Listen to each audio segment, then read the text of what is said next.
Yo, what's good, homies? It's time for more classic TCAP reactions, and this one is insane because this creep actually brought his own decoy in order to meet Chris Hansen. That's right. It sounds confusing right now, but this dude had some crazy master plan that he thought he was going to get away with scot-free, and luckily Chris and his team were there to put a stop to him and instead send him to jail. Make sure you drop a like on this one if you enjoy my TCAP reactions, and shout out to everybody who shows support. I appreciate you so much. Anyways, let's get right on into it, shall we? Our house in Long Beach, California may look ordinary from the outside, but inside it's crammed with electronic gear, our production team, and cameras. Lots of cameras. And of course, we got to start with Chris just flexing about his crew. We get it, buddy. You spent millions of dollars on these cameras, but you still are giving us Minecraft painting level quality all these years later. I don't know if it's just the people that recorded this show, but I'm sorry, this one's gonna be another pixelated mess. But you know what? Us true TCAP heads don't care about that. We interpret the pixels. We fill in the gaps with our brain, all right? We don't need that 4K. We'll still watch these idiots get destroyed in like 240p. I swear that's what it feels like this is. So we're able to keep an eye on all angles.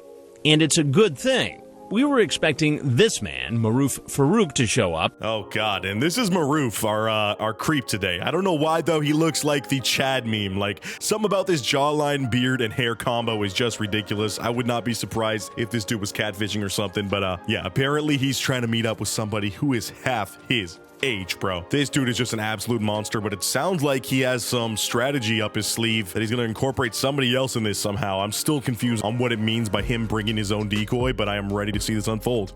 Is that one or two of them? So we were surprised when he gathered outside our house with two other individuals. Three guys.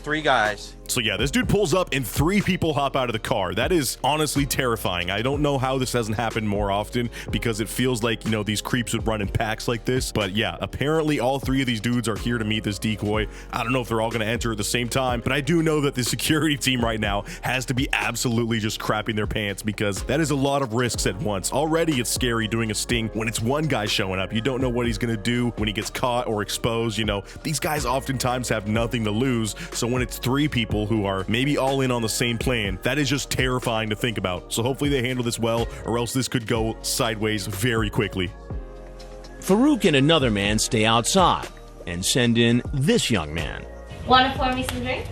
I'm cool. So it looks like the youngest of the 3 of them head inside first, and maybe that's the plan, is this guy is not over 18, so it's like technically chill for him to be over here and I don't know, trying to hang out with his decoy. Still, that plan is not gonna work, but it's so creepy to see these 2 dudes just standing out in front of the house scoping it out. I don't know if they're planning to charge inside once the coast is clear, like what the plan could be, but this whole thing is actually one of the darkest like scenarios I've seen unfold so far on this show. Like, this might be the most thankful I've ever been that it actually was Chris Hansen and his team doing the sting operation instead of the real thing, because yeah, I don't even want to think of the possibilities of why all 3 of these guys are here right now in the middle of the freaking night too. I feel like that takes away all plausible deniability from these dudes. Who is showing up to someone's random house in the middle of the night and just hanging outside like this? Like, they literally feel like NPCs from a game that you're supposed to hide from when you're like storing some compound like this is GTA or something, dude. I'm getting the freaking heebie-jeebies, I'll tell you that. I'm cool. Are you sure? Alright, well, I was thinking, I'm gonna go call a couple friends since you have a couple friends. And I could just get a couple people in here. What do you think? And this dude's playing it cool. I mean, he's got his shirt that's like 5 sizes too big for him, so it's very on point for the time period. I don't know how old this dude is. He does look very young like the decoy, but I gotta give the decoy props here. She is doing wonderfully. I know that security and the rest of the team are literally screaming in her earpiece like, keep distance. This dude's got his hands in his pockets. Like, there's just so many red flags right now, but she is remaining calm. And I gotta say, this decoy, although we don't see much of her, she is so much better than pretty much anybody else on this show when it comes to acting and at least having some bit of, you know, improv skills. Kind of odd. She's like, yeah, you brought friends, so maybe I'll go in the backyard and don't follow me, but I'm gonna pull out my phone and call some of my friends and we can hang out. We can have a little kickback or something. Like, all right, I guess that works as an excuse, but she is backing up, keeping her distance, so it looks like they're doing this smoothly so far. Hey, how you doing? Are those your friends outside? We quickly realized that the young man, who we learn is just 15, doesn't seem to know what's going on. So apparently this dude who walked into the house is 15 years old himself, and he is, quote, confused at what's going on. This entire time, too, Chris Hansen is in here with the camera crew. They reveal themselves, but the two idiots in front are just hanging out still, looking like some creepy NPCs. This literally reminds me of that mission in Tony Hawk's Underground where you gotta go, like, recover your board parts in New Jersey, and there's all the creepy people in front of the trap house, like, just scratching their hands and, like, looking all sketchy in the middle of the night. That is literally these two dudes right now. Like, this is the worst vibes, and I don't know why they're not even trying to be more nonchalant than they are. But this guy claims he doesn't know what's going on. I don't know if I fully buy that, but let's hear if he has a backup story that makes sense as to why he thinks he's here right now. Because why the hell would only he go inside? Did you bring tonight? No, I'm not come for the sex. I'm just coming for the meet like friend. I have a girlfriend already. And according to this dude, he has a girlfriend already. He's just here to meet as a friend, but I don't know what he was told possibly. Like, if, let's say, he's not involved truly, and he doesn't know what's going on, what did his creepy friend, who looks like the Giga Chad meme, say to get him into this house by himself? Like, I'm not out here just trusting my friends like that. If they tell me to go in some random freaking house in the suburbs in the middle of the night while they are outside, I'm gonna think they're trying to set me up for robbery or something, or to get robbed myself. So I don't really buy the confusion on this guy. Like, I don't get why he's in here still. What were you told that made you want to come? He tells us that it was that man outside, Farouk, whose idea it was to come here. But girls these days are way ahead, he writes. So that's right. Farouk, who is speaking to a decoy that he knows damn well he should not be speaking to, is the one that's standing outside currently and made this kid go inside. So again, he's either a criminal mastermind or this is a fellow creepy friend of his that just happens to not be 18 either. So they think that this is some weird legal loophole, but I'm still not buying that none of these three guys know exactly what's going on. I think this is totally planned, and this is literally one of the most terrifying situations I have seen somebody be in on this show. Like, I am glad that Decoy is out of there and Chris is taking the reins at this point. Back inside, this 15-year-old is still saying his friend set this all up. My friend told me she said she's 17. And according to this kid, Farouk told him that the girl was 17. Again, I don't know how that changes anything or changes how weird this situation is to put yourself into, bro. Like, yes, you can be all casual with your backwards hat, but I still feel like he's gonna walk away in cuffs at this point. While I'm having the conversation inside, the two men outside apparently get suspicious. They're running.